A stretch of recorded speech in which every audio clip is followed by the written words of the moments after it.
ঠাকুরের শ্রী হস্তলিষ্ট সত্যানুসার বিশ্বাসী বিস্তার ও চৈতন্য এনে দিতে পারে, আর অবিশ্বাস জড়ত্ব অবহার সংকীর্ণত এনে দিয়ে। পরমব্রহ্মময় শ্রী ঠাকুরের সত্যানুসরণ বিস্তারে বিশ্বাসে বিস্তার আৰু চৈতন্য আনি দিব পাৰে, আৰু অবিশ্বাসে জড়ত্ব অৱসাদ সংকীৰ্ণতা আনি দিয়ে। জয় গুৰু। অশ্লা পাঠা শুনি সত্যানুসৰণ পৰমব্ৰহ্মময় শ্ৰী ঠাকুৰৰ পথৰ পাৰি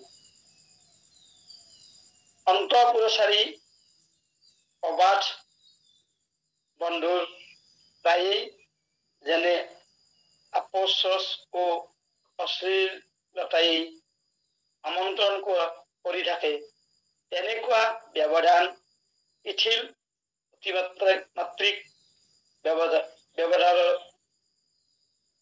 ব্যৱস্থাতা ও অহিচাৰণ সকলক অশুভ নিয়ন্ত্ৰণত সৰ্বনাশৰ ফালে চলাই নিয়ে। বাণী সংখ্যা 92। পৰমব্ৰহ্ম শ্ৰী ঠাকুৰৰ শাস্ত্ৰ লাভৰ পৰিশ্ৰম। যেনেকুৱা আহাৰ কৰিলে কষ্ট শুদ্ধিৰ প্ৰয়োজন, তেনেকৈ পুষ্টি পাবলৈ হলে বিধানৰ চিষ্টেমৰ তাত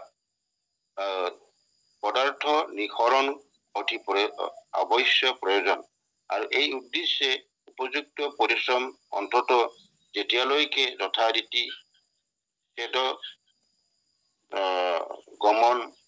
গমন হয়, স্বাস্থ্যৰ পক্ষে অমূল্য অমৃতুল্য। বাণী সংখ্যা 242। জয় গুৰু।